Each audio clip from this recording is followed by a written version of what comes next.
નમસ્કાર મિત્રો, હું દીપક પ્રજાપતિ બાયસેગની વિડિયો લેક્ચર શ્રેણીમાં આપનું હાર્દિક સ્વાગત કરું છું. આજે આપણે જીટીયુના સેમેસ્ટર 3ના વિષય પ્રોબેબિલિટી અને સ્ટેટિસ્ટિક્સના એકમ નંબર 4 એટલે કે યુનિટ નંબર 4 એપ્લાઇડ સ્ટેટિસ્ટિક્સની વ્યાખ્યાન શ્રેણીની શરૂઆત કરીએ છીએ, જેમાં આપણે પ્રથમ પૂર્વધારણા પરીક્ષણથી શરૂઆત કરીશું. તો આપણે આજે પૂર્વધારણા પરીક્ષણનો પરિચય મેળવીશું અને તેના માટેના જુદા જુદા પરીક્ષણો વિશે એક પછી એક ચર્ચાની શરૂઆત કરીશું અને આગળ આવતા વ્યાખ્યાનોમાં પણ આપણે જુદા જુદા પરીક્ષણોનો અભ્યાસ કરવાના છીએ. હવે આપણે સૌપ્રથમ પૂર્વધારણા પરીક્ષણનો પરિચય મેળવતા પહેલાં થોડા જે વ્યાખ્યાઓ અથવા પૂર્વધારણા પરીક્ષણને લગતી જે ટર્મિનોલોજી છે તેનો સૌપ્રથમ આપણે પરિચય મેળવીએ. તો પૂર્વધારણા પરીક્ષણમાં આપણે આ બે શબ્દોથી પરિચિત હોવા જોઈએ: સમષ્ટિ અને નિદર્શ. સમષ્ટિને આપણે અંગ્રેજીમાં પોપ્યુલેશન કહીએ છીએ અને નિદર્શને આપણે અંગ્રેજીમાં સેમ્પલ કહીએ છીએ. તો સમષ્ટિ એટલે શું અને પોપ્યુલેશન એટલે શું તે સમજવા માટે આપણે એક ઉદાહરણ લઈએ. ધારો કે આપણને કોઈ યુનિવર્સિટી જેમ કે ગુજરાત ટેકનોલોજીકલ યુનિવર્સિટીના વિદ્યાર્થીઓની સરેરાશ ઊંચાઈમાં આપણને રસ છે. ધારો કે આપણે જીટીયુના વિદ્યાર્થીઓની સરેરાશ ઊંચાઈ એટલે કે એવરેજ હાઇટમાં આપણને રસ છે. તો જો આપણે જીટીયુના બધા જ વિદ્યાર્થીઓની ઊંચાઈના અવલોકનોનો ગણ બનાવીએ તો તેને આપણે સમષ્ટિ કહીશું. સમષ્ટિ આ ઉદાહરણને અનુરૂપ સમષ્ટિ એ જીટીયુના બધા જ વિદ્યાર્થીઓની ઊંચાઈનો સમૂહ થશે. હવે નિદર્શ શું છે? તો નિદર્શ એ આ જે ઘણો જ મોટો સમૂહ છે એમાંથી યાદચ્છિક રીતે પસંદ કરેલ એક નાનો સમૂહ છે. જેમ કે આપણે 50 વિદ્યાર્થીઓ આ સમષ્ટિમાંથી લઈએ તો આ જે 50 વિદ્યાર્થીઓનો ગણ છે તેને આપણે નિદર્શ એટલે કે અંગ્રેજીમાં સેમ્પલ કહીશું. તો પોપ્યુલેશન અને સેમ્પલ આ બે શબ્દો આપણી આખી વ્યાખ્યાન શ્રેણીમાં આપણે વારંવાર ઉપયોગમાં લેવાના છીએ, જેને ગુજરાતીમાં સમષ્ટિ અને અંગ્રેજીમાં આપણે નિદર્શ કહીશું. તો સમષ્ટિ એટલે આપણે જે બાબત અથવા જે કેરેક્ટરિસ્ટિક એટલે કે લક્ષણનો અભ્યાસ કરવા માગીએ છીએ તે લક્ષણને સંબંધિત તમામ અવલોકનોનો સમૂહ, તેને આપણે સમષ્ટિ અથવા પોપ્યુલેશન કહીશું. અને સમષ્ટિના જે ઉપગણો છે તેને આપણે નિદર્શ એટલે કે સેમ્પલ કહીશું. જેમ કે જીટીયુના વિદ્યાર્થીઓનો સમૂહ છે આ ઉદાહરણ માટે, તે આપણું પોપ્યુલેશન એટલે કે સમષ્ટિ થશે. અને એ સમૂહમાંથી આપણે ધારો કે 50 વિદ્યાર્થીઓનો એક નમૂનો અથવા નિદર્શ લઈશું. આપણે ઘણા બધા આમાંથી યાદચ્છિક રીતે જુદા જુદા સેમ્પલ્સ આપણે લઈ શકીએ છીએ. જેમ કે હું 100 વિદ્યાર્થીઓ યાદચ્છિક રીતે એટલે કે રેન્ડમલી પસંદ કરું છું તો આ મારું બીજું નિદર્શ એટલે કે બીજું સેમ્પલ થશે. હવે સમષ્ટિ અને નિદર્શ, સમષ્ટિમાં જે પણ ચલનો આપણે અભ્યાસ કરીશું એટલે કે પોપ્યુલેશનમાં, તો તે સમષ્ટિના જે પ્રચલો છે તેને આપણે અંગ્રેજીમાં પેરામીટર્સ કહીએ છીએ. જેમ કે ઉપરના ઉદાહરણમાં આપણે વિદ્યાર્થીઓની ઊંચાઈનો અભ્યાસ કરવા માગીએ છીએ તો વિદ્યાર્થીઓની સરેરાશ ઊંચાઈ, જેને આપણે મધ્યક તરીકે ઓળખીએ છીએ, તો મધ્યક એ આ સમષ્ટિનો પેરામીટર, જેને ગુજરાતીમાં આપણે પ્રચલ કહીએ છીએ.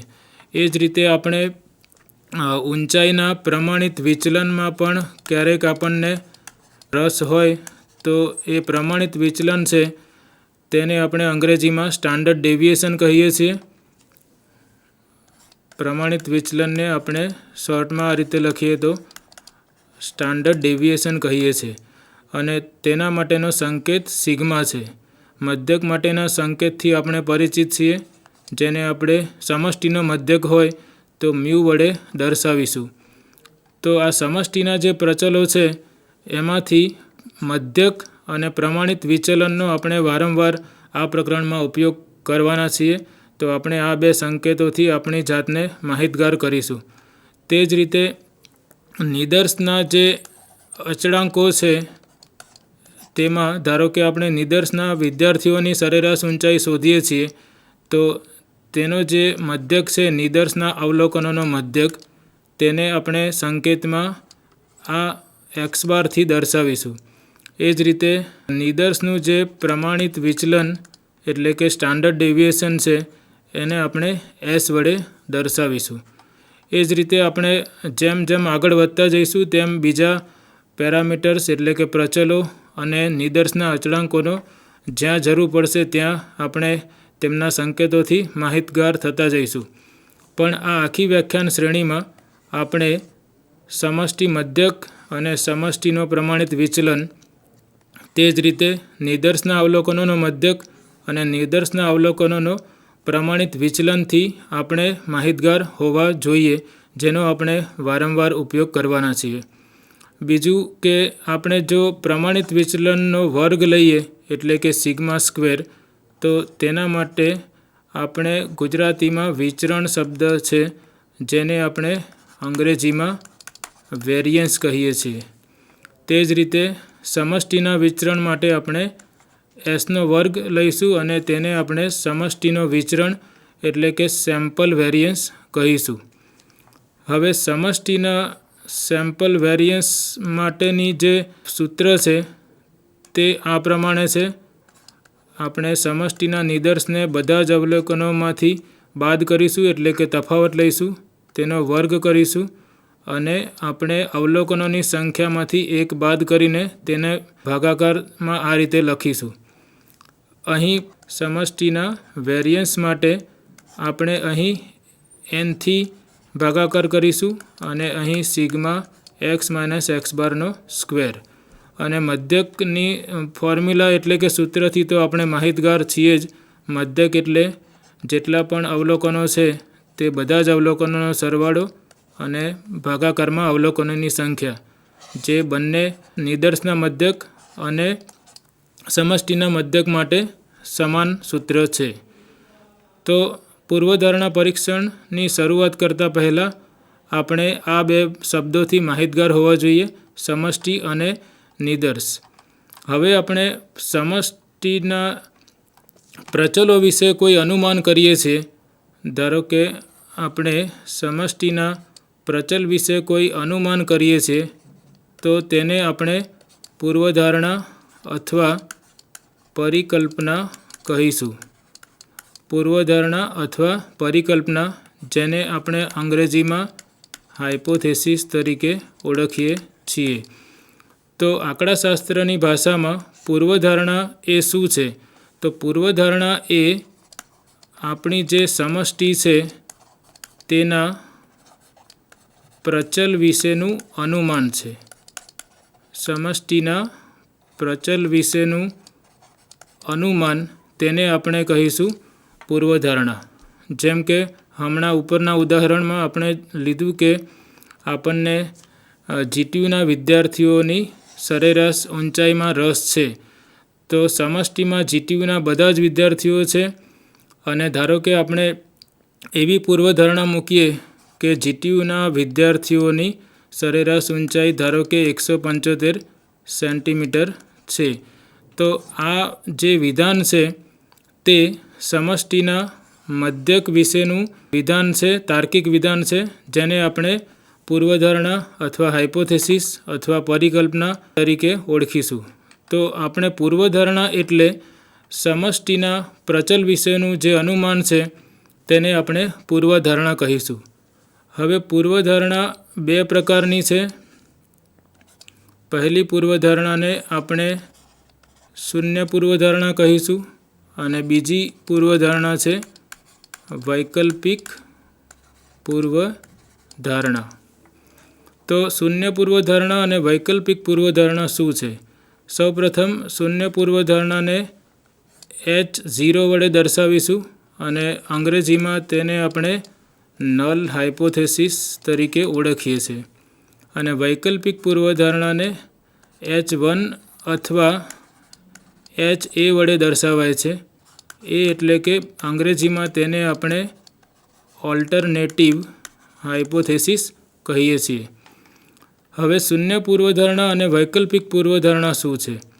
તો શૂન્ય પૂર્વધારણા એટલે સમષ્ટિના પ્રચલ વિશેનું એવું અનુમાન છે કે જેને આપણે સાચું માનીએ છીએ જ્યાં સુધી તેને ખોટું પાડતો કોઈ પુરાવો ન મળે ત્યાં સુધી.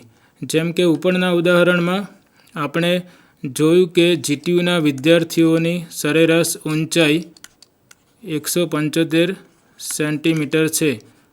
તો આ જે વિધાન છે એ જીટીયુના વિદ્યાર્થીઓની ઊંચાઈ વિશેનું વિધાન છે.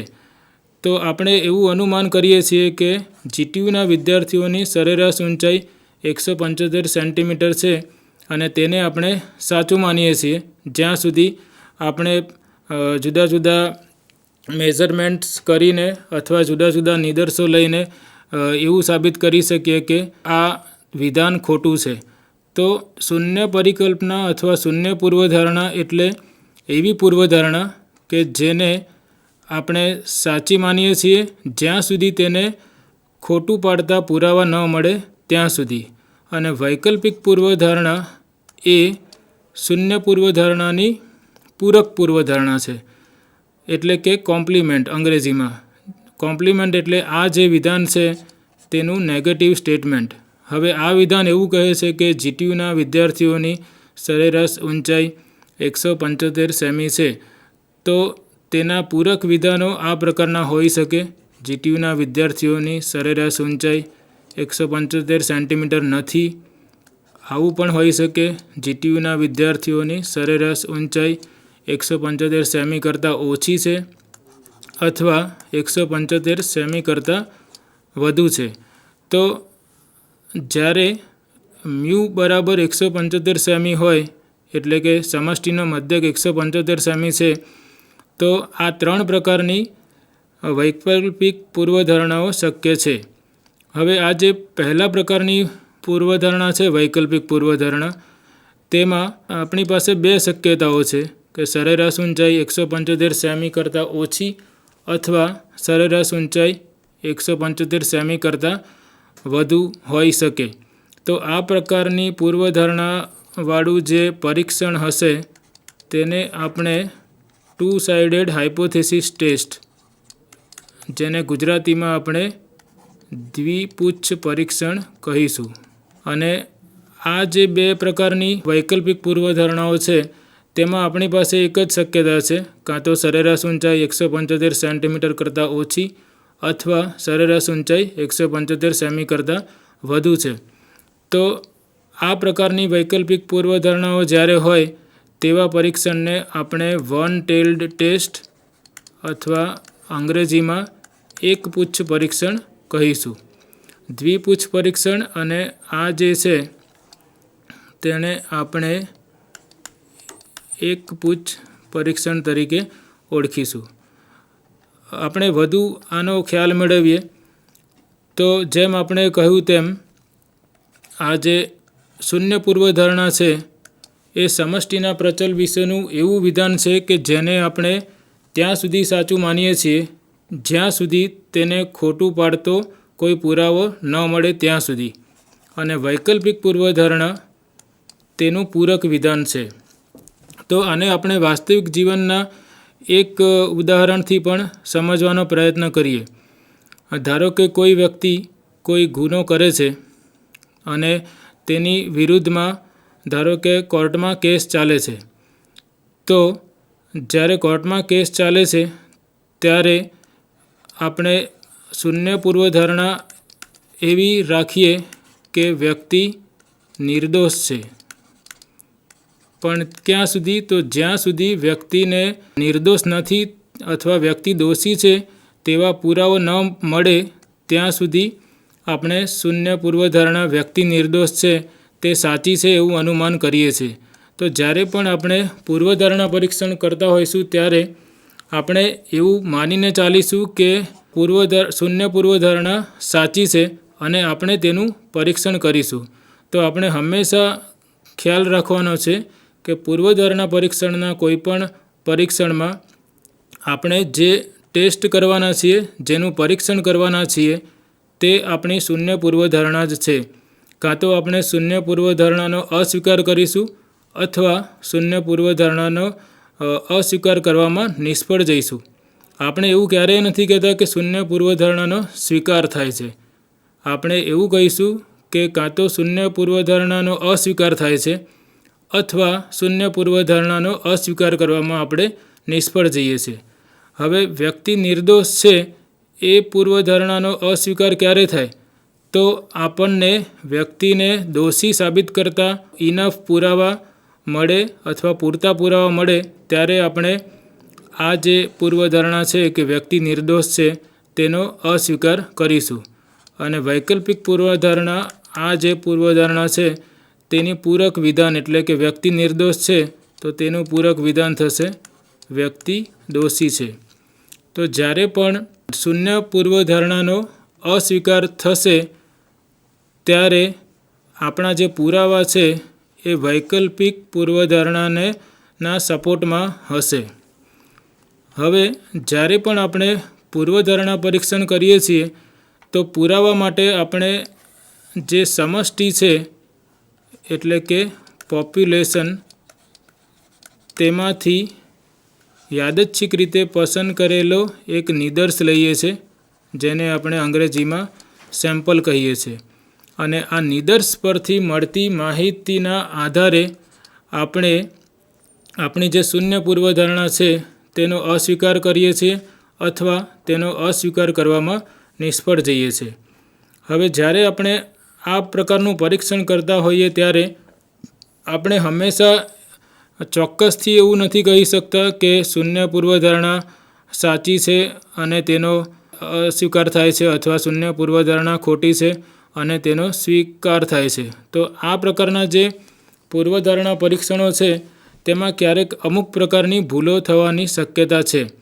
જેમ કે આપણે શૂન્ય પૂર્વધારણા સાચી છે અને તેનો અસ્વીકાર કરીએ, અથવા આપણે શૂન્ય પૂર્વધારણા ખોટી છે અને તેનો અસ્વીકાર કરવામાં નિષ્ફળ જઈએ, તો ક્યારેક આ પ્રકારની ભૂલો થવાની શક્યતા રહેલી છે.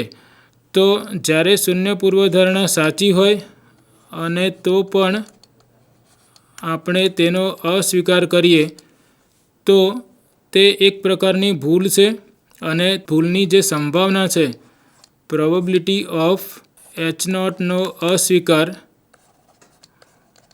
એટલે કે જ્યારે આપણી શૂન્ય પૂર્વધારણા સાચી છે તો પણ તેનો અસ્વીકાર થાય તો તે એક પ્રકારની ભૂલ છે અને તેની જે સંભાવના છે તેને આલ્ફા વડે દર્શાવાય છે.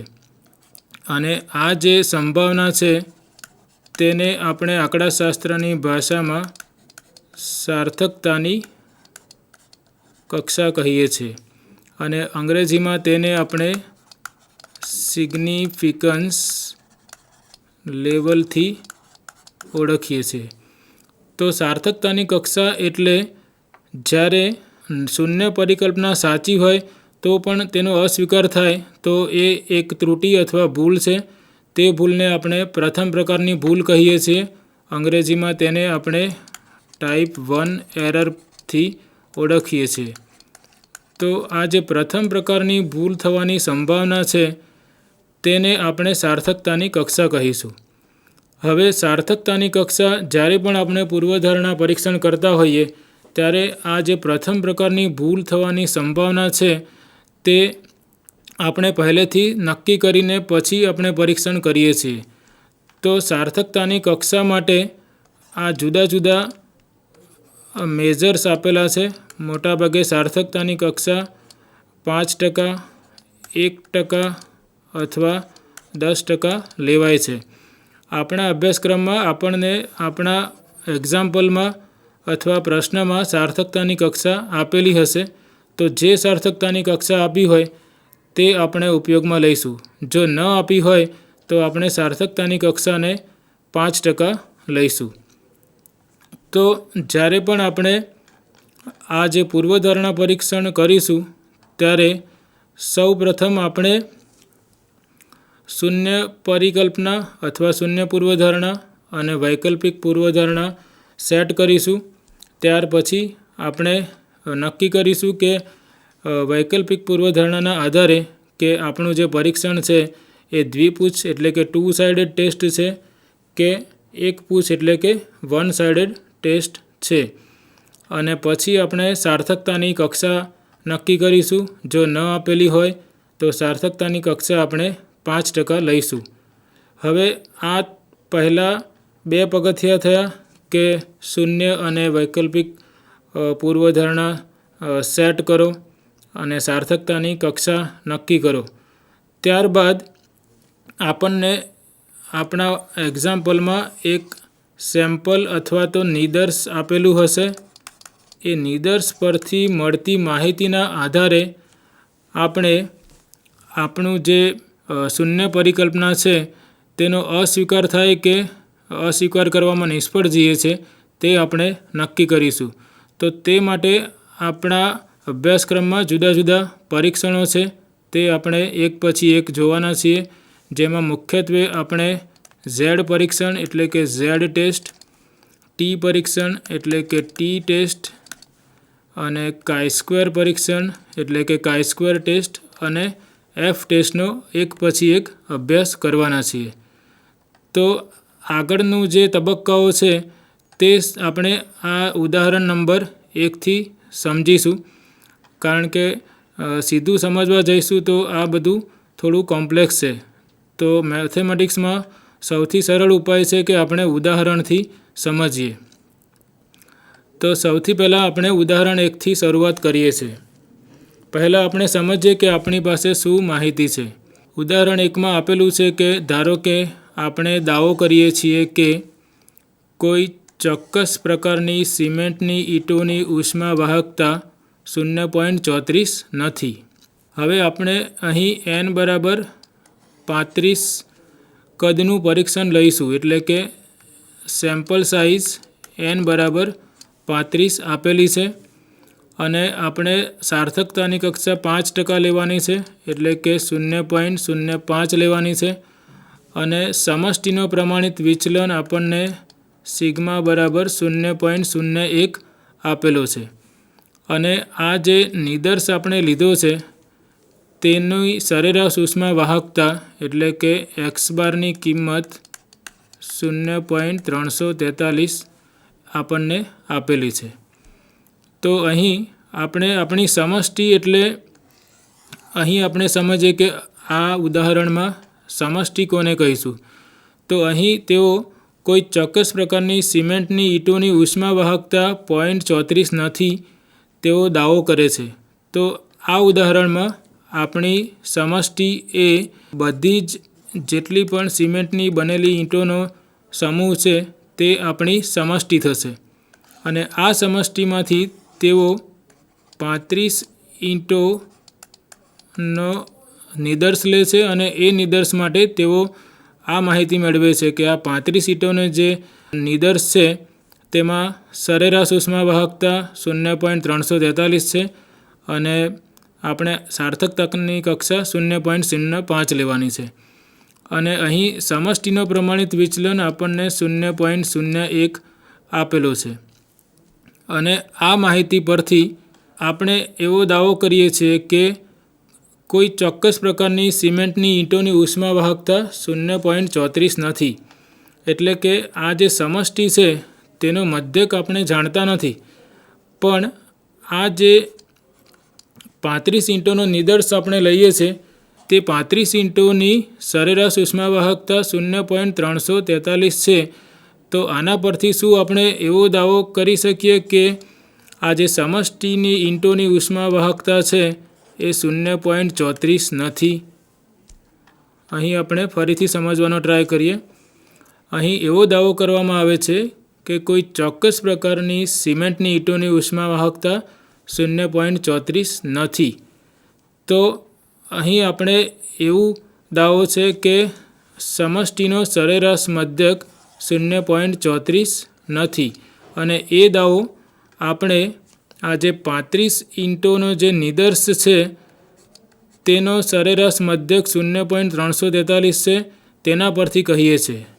તો ટૂંકમાં જો આ જે નિદર્શ છે જેની 35 ઇંટોની ઉષ્માવાહકતાનો સરેરાશ મધ્યક 0.343 છે, તો આ જે નિદર્શના પુરાવા છે તેના પરથી શું આપણે એવો દાવો કરી શકીએ કે આ જે સમષ્ટિની ઇંટોની ઉષ્માવાહકતા છે, સરેરાશ ઉષ્માવાહકતા એ 0.34 નથી?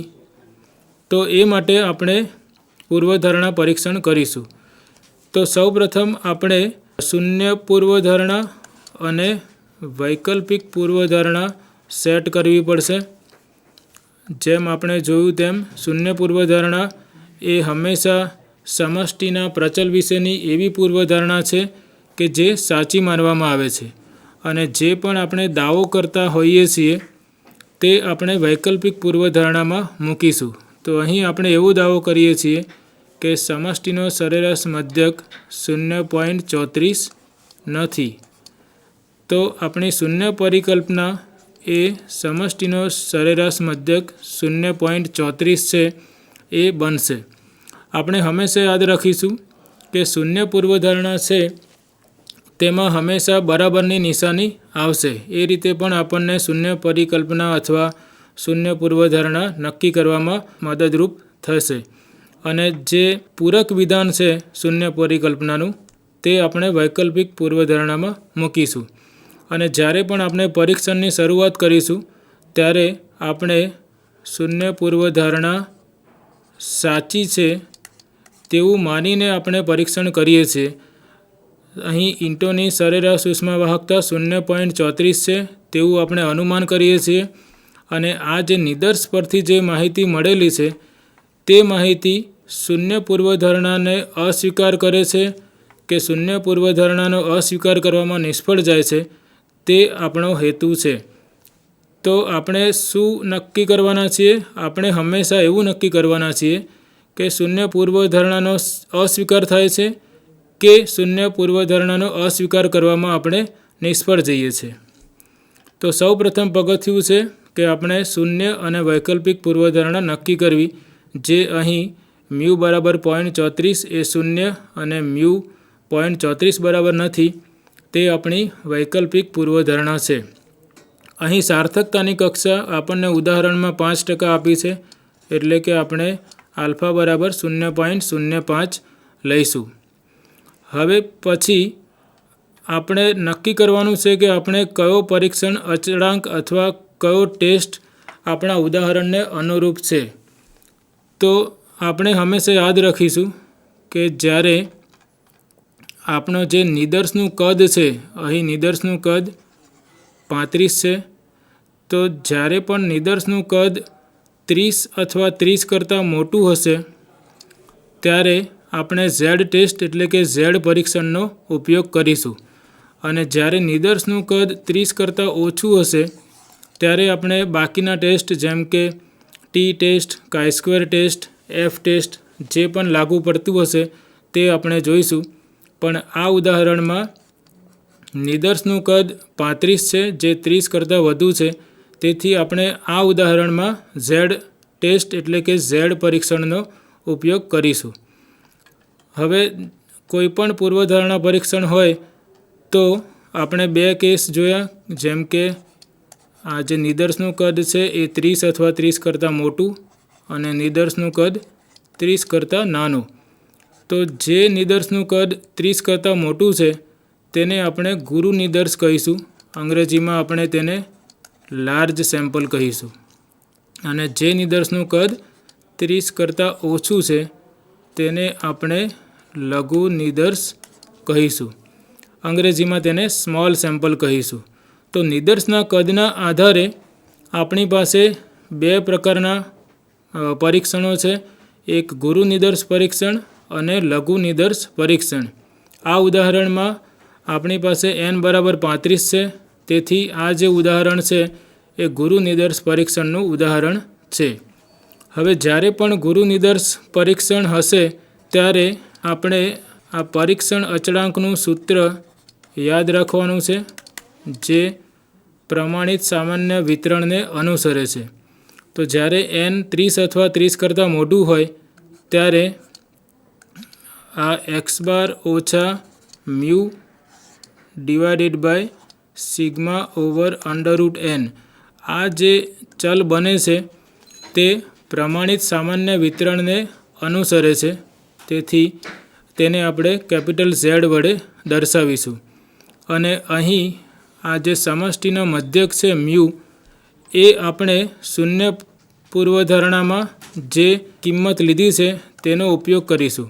આપણને ખબર છે કે આપણે શૂન્ય પૂર્વધારણા સાચી છે તેવું માનીને ચાલીએ છીએ, તેથી આપણે મ્યુ બરાબર 0.34 લઈશું અને આપણી પાસે x બાર જે છે એટલે કે નિદર્શનો મધ્યક 0.343 છે અને n બરાબર 35 છે. તો મિત્રો, ગુરુ નિદર્શ પરીક્ષણ માટે આપણે યાદ રાખીશું આ જે ટેસ્ટ છે તેને આપણે Z ટેસ્ટ અથવા Z પરીક્ષણ કહીશું અને તેનું આ સૂત્ર આપણે યાદ રાખવાનું છે.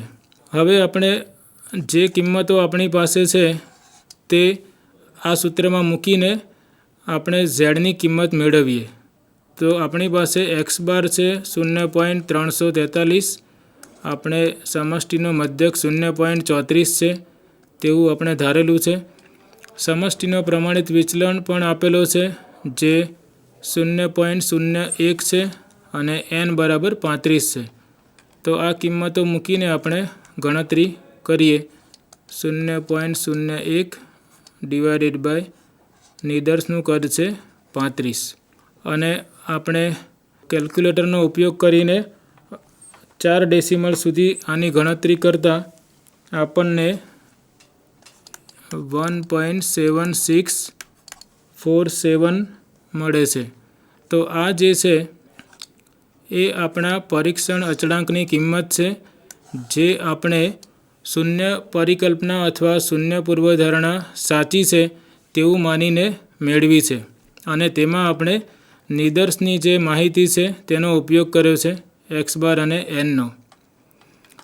તો આપણા 3 પગથિયાં થયા. સૌથી પહેલું પગથિયું શૂન્ય અને વૈકલ્પિક પૂર્વધારણા નક્કી કરવી.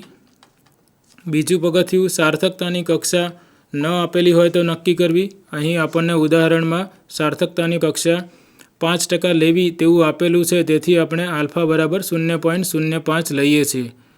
ત્યારબાદ જે નિદર્શની માહિતી છે અથવા નિદર્શના કદ પરથી આપણે કયું પરીક્ષણ ઉપયોગમાં લેવાનું છે તે નક્કી કરીશું. અહીં નિદર્શનું કદ 30 કરતાં વધારે છે, તેથી આપણે Z ટેસ્ટ એટલે કે Z પરીક્ષણનું સૂત્ર વાપરીશું જે Z બરાબર x bar minus mu divided by sigma over √n છે. હવે Z પરીક્ષણમાં પણ 2 પ્રકારની શક્યતાઓ છે. અહીં આપણે જોયું કે સિગ્મા એ સમષ્ટિનો મધ્યક છે એટલે કે બધી જ ઈંટોનું પ્રમાણિત વિચલન છે. તો ઘણી વખતે સિગ્મા આપણને જ્ઞાત હશે એટલે કે આપેલો હશે, પણ જો સિગ્મા અજ્ઞાત છે તો આપણે આ સૂત્રમાં શું ફેરફાર કરીશું? તો જ્યારે સિગ્મા અજ્ઞાત હશે ત્યારે આપણે જે નિદર્શની માહિતી આપેલી છે તેમાં નિદર્શનો પ્રમાણિત વિચલન પણ આપેલો હશે, જેને આપણે S વડે દર્શાવીએ છીએ. અંગ્રેજીમાં તેને સેમ્પલ સ્ટાન્ડર્ડ ડેવિએશન કહીએ છીએ. તો જ્યારે પણ સિગ્મા જ્ઞાત હોય તો આ સૂત્રમાં આપણે સિગ્મા એટલે કે સમષ્ટિના પ્રમાણિત વિચલનનો ઉપયોગ કરીશું. પણ ધારો કે સિગ્મા અજ્ઞાત છે તો આપણે નિદર્શના પ્રમાણિત વિચલન એટલે કે સેમ્પલ સ્ટાન્ડર્ડ ડેવિએશનનો ઉપયોગ કરીશું. પણ આ બંને કેસમાં આપણી પાસે નિદર્શનું કદ 30 અથવા 30 કરતાં વધુ હોવું જોઈએ. જો નિદર્શનું કદ 30 અથવા 30 કરતાં ઓછું હશે તો આપણે Z ટેસ્ટનો ઉપયોગ કરવાનો નથી. એ કિસ્સામાં આપણી પાસે જુદા જુદા ટેસ્ટ છે જે આપણે આગળ જતાં ચર્ચા કરીશું. તો અહીં આપણે એટલું યાદ રાખીએ કે Z પરીક્ષણમાં 2 શક્યતાઓ છે. સમષ્ટિનો પ્રમાણિત વિચલન આપેલો છે અથવા જ્ઞાત છે તો આપણે આ સૂત્રમાં સિગ્માનો ઉપયોગ કરીશું, અને સમષ્ટિનો પ્રમાણિત વિચલન નહીં આપેલો હોય તો નિદર્શનો પ્રમાણિત વિચલન આપેલો હશે, એ કેસમાં આપણે S વાપરીશું. તો આ ઉદાહરણમાં આપણે એવું ઉદાહરણ લીધું છે કે જેમાં સમષ્ટિનો પ્રમાણિત વિચલન આપેલો છે. આના પછીના ઉદાહરણમાં આપણે એવું પણ જોઈશું કે સમષ્ટિનો પ્રમાણિત વિચલન નથી આપેલો અને નિદર્શનો પ્રમાણિત વિચલન આપેલો છે, તો આપણે એ સૂત્રમાં એ પ્રમાણે ફેરફાર કરીશું. તો અહીં આપણે પરીક્ષણ અચળાંકનું મૂલ્ય શોધ્યું, જે 1.7647 છે. હવે પછીના જે પગથિયું છે તે બહુ જ ધ્યાન રાખીને સમજવા જેવું છે. અહીં આપણે પરીક્ષણ અચળાંકમાં જોયું કે આ જે છે ઝેડ એ પ્રમાણિત સામાન્ય વિતરણને અનુસરે છે, અથવા આ જે ઝેડ છે એ પ્રમાણિત સામાન્ય ચલ છે, જેને આપણે અંગ્રેજીમાં સ્ટાન્ડર્ડ નોર્મલ રેન્ડમ વેરિયેબલ કહીએ છીએ. અને આપણે પ્રમાણિત સામાન્ય વિતરણના વક્રથી પરિચિત છીએ. આપણને ખબર છે કે પ્રમાણિત સામાન્ય વિતરણનો વક્ર છે એ આ પ્રકારનો બેલ શેપ વક્ર છે. અહીં આપણે જોઈ શકીએ છીએ બંને બાજુ આપણે સિમેટ્રી જોઈ શકીએ છીએ. અને અહીં સેન્ટરમાં ઝેડની કિંમત હંમેશા 0 હોય છે અને આ પ્રકારની સિમેટ્રી જોવા મળે છે. તો આ જે છે વક્ર એ પ્રમાણિત સામાન્ય વિતરણનો વક્ર છે. હવે આપણે સૌ પ્રથમ જે સાર્થકતાની કક્ષા આપેલી છે આ ઉદાહરણમાં તે 0.05 છે. તો આ સાર્થકતાની કક્ષાને ધ્યાનમાં લઈને આપણે વૈકલ્પિક પૂર્વધારણા પહેલાં જોવાની છે. અહીં વૈકલ્પિક પૂર્વધારણા મ્યુ નોટ ઇક્વલ ટુ 0.34 છે, એટલે કે મ્યુની કિંમત 0.34 હોઈ શકે અથવા 0.34 કરતાં ઓછી પણ હોઈ શકે, એટલે કે 2 શક્યતાઓ છે. એટલે આપણી પાસે દ્વિપુચ્છ પરીક્ષણ છે, એટલે કે 2 ટેલ્ડ ટેસ્ટ છે. તો આલ્ફા જે છે સાર્થકતાની કક્ષા એને આપણે 2 સરખા ભાગમાં વહેંચવાની છે. 0.05 ને 2 વડે ભાગાકાર કરતાં 0.025 એટલે કે આલ્ફા બાય 2 મળે છે 0.025. તો એ આપણે નક્કી કરવાનું છે વૈકલ્પિક પૂર્વધારણાના પ્રકાર પરથી. જ્યારે પણ વૈકલ્પિક પૂર્વધારણા દ્વિપુચ્છ હોય અથવા આપણી પાસે 2 ટેલ્ડ હોય ત્યારે આપણે જે આ સાર્થકતાની કક્ષા છે તેને 2 સરખા ભાગમાં વહેંચીશું. અહીં આપણે જોઈ શકીએ છીએ કે આ જે વક્ર છે એ સિમેટ્રિક છે. તેથી આ જે કિંમત છે આલ્ફા બાય 2 અને આ જે કિંમત છે આલ્ફા બાય 2 બંનેનું મૂલ્ય સરખું થશે, જે 0.025 છે. તો આ જે 2 કિંમતો છે તે ઝેડની કિંમતો છે, કારણ કે આ ઝેડ પ્રમાણિત સામાન્ય વિતરણનો વક્ર છે. તો આ જે કિંમતો છે તેને આપણે આ રીતે દર્શાવીશું: ઝેડ આલ્ફા બાય 2. ધારો કે આટલું અંતર ઝેડ આલ્ફા બાય 2 છે અને આ વક્ર સિમેટ્રિક છે, તેથી આ જે કિંમત થશે એ માઇનસ ઝેડ આલ્ફા બાય 2 થશે. હવે સાર્થકતાની કક્ષા જ્યારે આપેલી હોય ત્યારે અને વૈકલ્પિક પૂર્વધારણાના પ્રકાર પરથી આપણે 2 ટેલ્ડ ટેસ્ટ કે 1 ટેલ્ડ ટેસ્ટ છે તે નક્કી કરવાનું છે. અહીં આપણી પાસે 2 ટેલ્ડ ટેસ્ટ છે, માટે આપણે સાર્થકતાની કક્ષાને 2 સરખા ભાગમાં વહેંચીએ છીએ. અને આ જે પ્રદેશ મળે છે, જે 2 પ્રદેશ, એક પ્રદેશ જે છે એ આ ઝેડ આલ્ફા બાય 2ની જમણી બાજુનો પ્રદેશ અને બીજો પ્રદેશ છે એ માઇનસ ઝેડ આલ્ફા બાય 2ની ડાબી બાજુનો પ્રદેશ.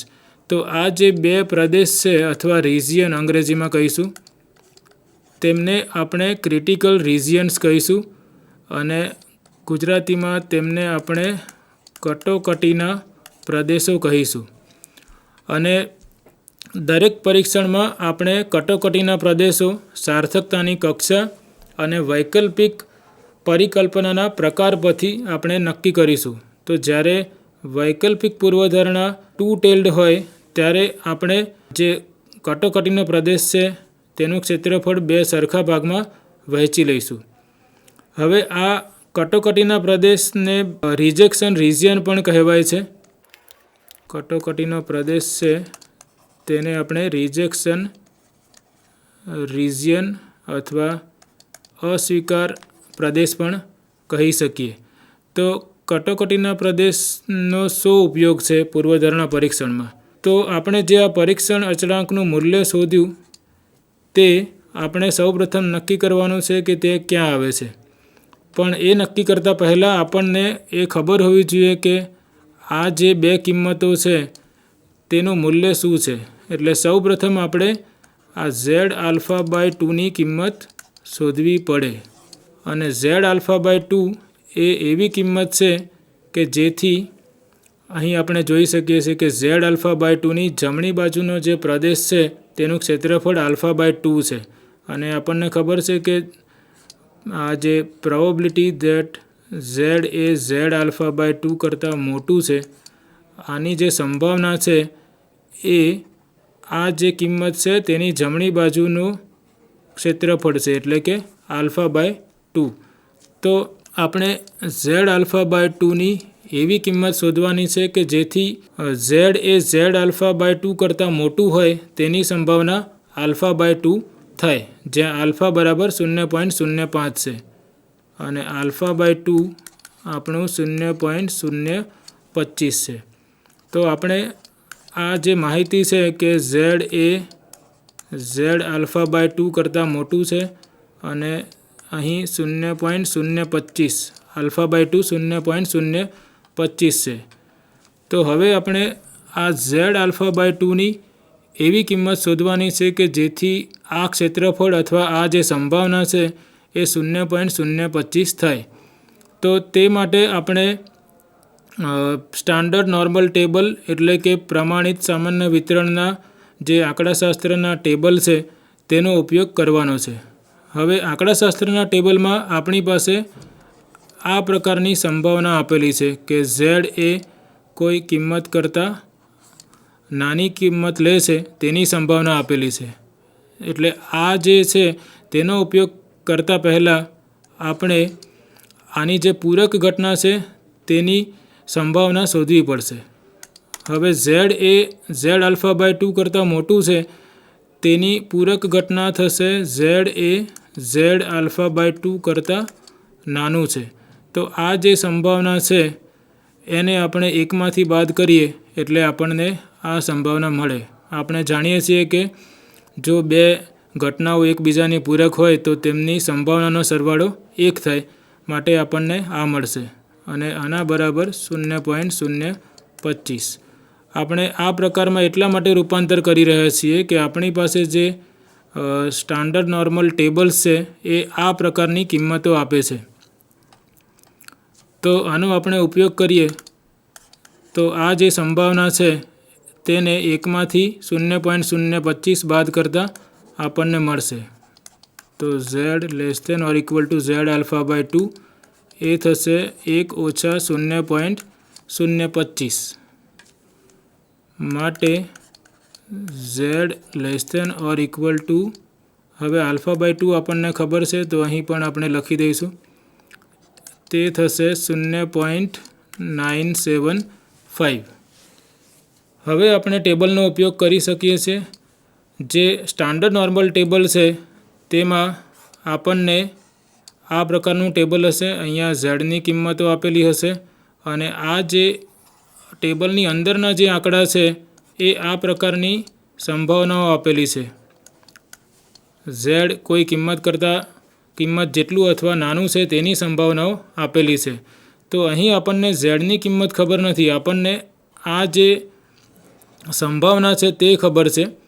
તો આપણે જે સ્ટાન્ડર્ડ નોર્મલ ટેબલ છે તેમાં આ 0.975 ક્યાં છે તે શોધીશું અને તેને અનુરૂપ ઝેડની વેલ્યુ જે હશે તે આપણી આ ક્રિટિકલ વેલ્યુ એટલે કે કટોકટીનું મૂલ્ય થશે. તો તે માટે આપણે અત્યારે આ જે ક્યુમ્યુલેટિવ સ્ટાન્ડર્ડ નોર્મલ ટેબલ છે તેનો ઉપયોગ કરીએ. અહીં તમે જોઈ શકો છો ટેબલનું ટાઇટલ છે સ્ટાન્ડર્ડ નોર્મલ કર્વ્સ અને અહીં ઝેડની જુદી જુદી કિંમતો આપી છે. અહીં આપણે જોઈ શકીએ છીએ કે ઝેડની કિંમતો 0, 0.1, 0.2 એ રીતે આપેલી છે. તો હવે આપણે આ જે ટેબલ છે તેમાં આપણે શું શોધવાનું છે? 0.975. તો તે આપણે ટ્રાયલ એન્ડ એરર શોધવું પડશે. અહીં તમે જોઈ શકો છો કે 0.975 અહીં આપણને દેખાય છે. તો તેને અનુરૂપ રો ઝેડની કઈ કિંમતને અનુસરે છે તે આપણે શોધીશું. આ 0.975 એ ઝેડ બરાબર 1.9 અહીંયા તેને અનુરૂપ છે. અને એ જ રીતે આ ઊભી કોલમમાં પણ આપણે આ જે કિંમત છે તે શોધવાની છે. એટલે અહીં આપણે 0.06 તેને અનુરૂપ છે. ફરીથી સમજીએ, આપણે 0.975 ક્યાં છે તે શોધવાનું છે અને તેને અનુરૂપ ઝેડની કિંમતો શોધવાની છે. તો આ રોમાં જોતાં આપણને ઝેડ બરાબર 1.9 મળે છે અને તેને અનુરૂપ અથવા સંબંધિત કોલમમાં જોતાં ઝેડ બરાબર 0.06 મળે છે. તો એ બેનો સરવાળો આપણે કરવાનો છે 0.06. તો તે મળશે 1.96. તો આ જે ઝેડની કિંમત છે તે આપણી કટોકટીનું મૂલ્ય થશે. તો આપણે ઝેડ બરાબર અહીં 175 મૂકીશું. અહીં આપણે ટેબલ પરથી આપણે જોયું કે જો આ ઝેડની કિંમત 1.96 હોય તો આ જે સંભાવના છે તે 0.975 થાય છે. તો આ આપણી કટોકટીનું મૂલ્ય છે 1.96. અહીં આપણે કટોકટીનું મૂલ્ય જે શોધ્યું તે અહીં આપણે લખીશું.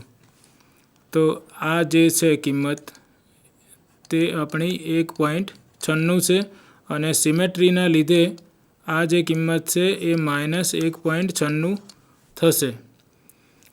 તો આ પગથિયું અહીં પૂર્ણ થાય છે. આપણે નક્કી કરવાનું છે કે કટોકટીનો પ્રદેશ કયો છે.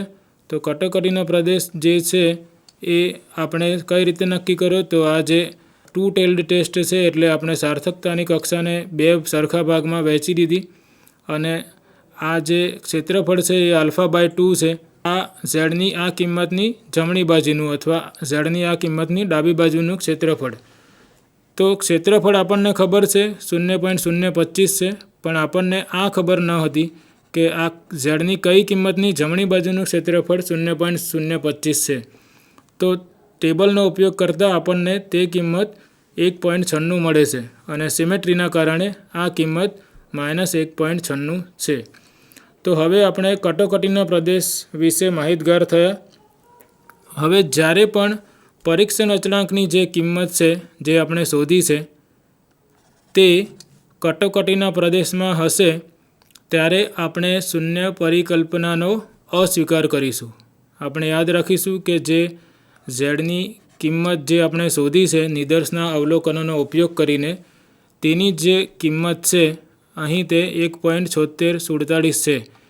એ કિંમત કટોકટીના પ્રદેશમાં જ્યારે આવતી હશે ત્યારે આપણે શૂન્ય પરિકલ્પનાનો અસ્વીકાર કરીશું. અને જો તે કિંમત આ બે કિંમતોની વચ્ચે અથવા આ અંતરાલમાં, અહીં આપણો અંતરાલ છે -1.96 થી 1.96, તો એ અંતરાલમાં આવતી હશે તો આપણે શૂન્ય પરિકલ્પનાનો અસ્વીકાર કરવામાં નિષ્ફળ જઈશું.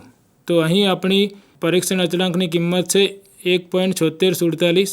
આપણે 2 દશાંશ સુધી લખીએ તો આશરે 1.76 થાય. તો આપણે જોઈ શકીએ છીએ કે 1.76 એ 1.96ની ડાબી બાજુ હશે કારણ કે તેનું મૂલ્ય ઓછું છે. તો આ જે છે એ આપણા પરીક્ષણ અચળાંકની કિંમત છે અને તે કટોકટીના પ્રદેશમાં નથી, તે આ બે કિંમતોની વચ્ચે છે.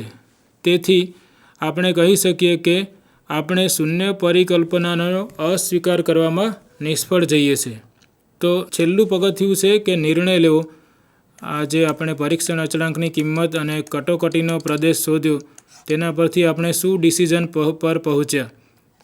તો આપણે જોઈ શકીએ છીએ કે -Z∝/2 એટલે કે -1.96 હતું અને Z∝/2 એ 1.96 હતું અને આ હતું 1.76.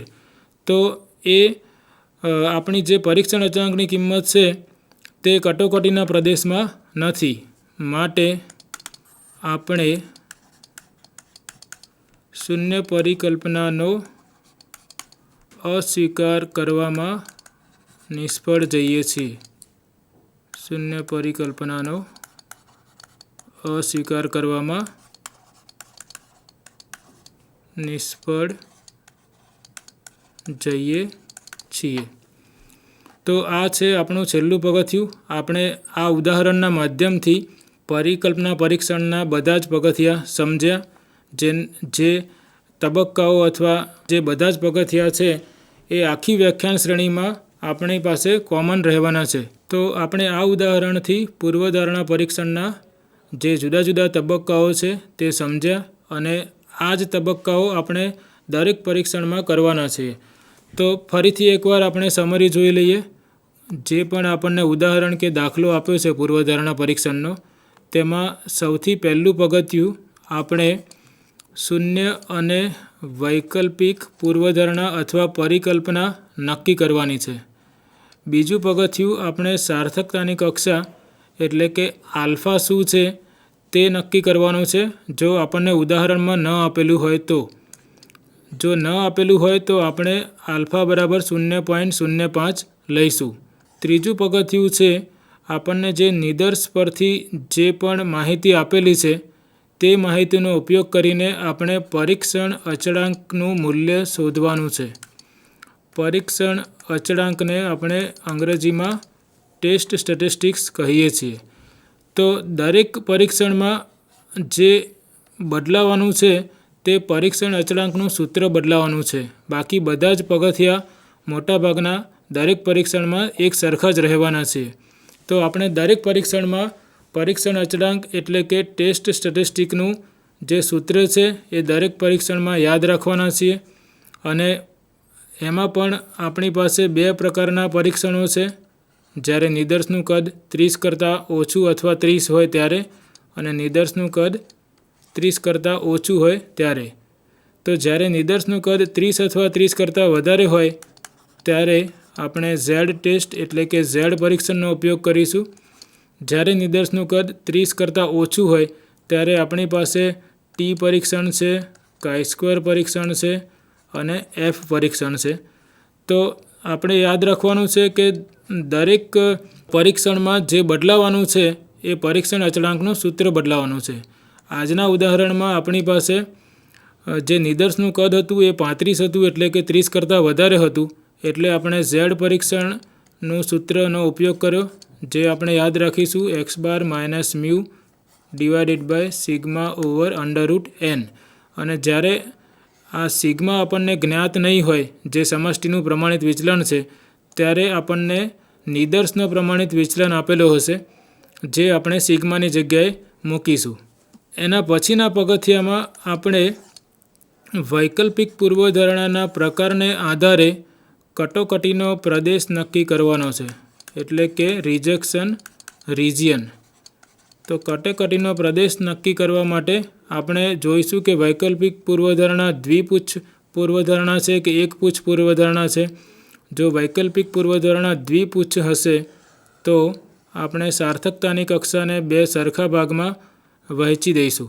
અને જો વૈકલ્પિક પૂર્વધારણા એકપુચ્છ એટલે કે વન ટેલ્ડ ટેસ્ટ હશે તો કાં તો આપણે જમણી બાજુના પ્રદેશનો ઉપયોગ કરીશું જ્યારે આપણી પાસે આ પ્રકારની વૈકલ્પિક પૂર્વધારણા હશે, અને જો લેસ ધેન હશે તો આપણે ડાબી બાજુના પ્રદેશને કટોકટીના પ્રદેશ તરીકે લઈશું. જે આપણે એક પછી એક જેમ પરીક્ષણો જોઈશું તેમ આપણને ખ્યાલ આવતો જશે.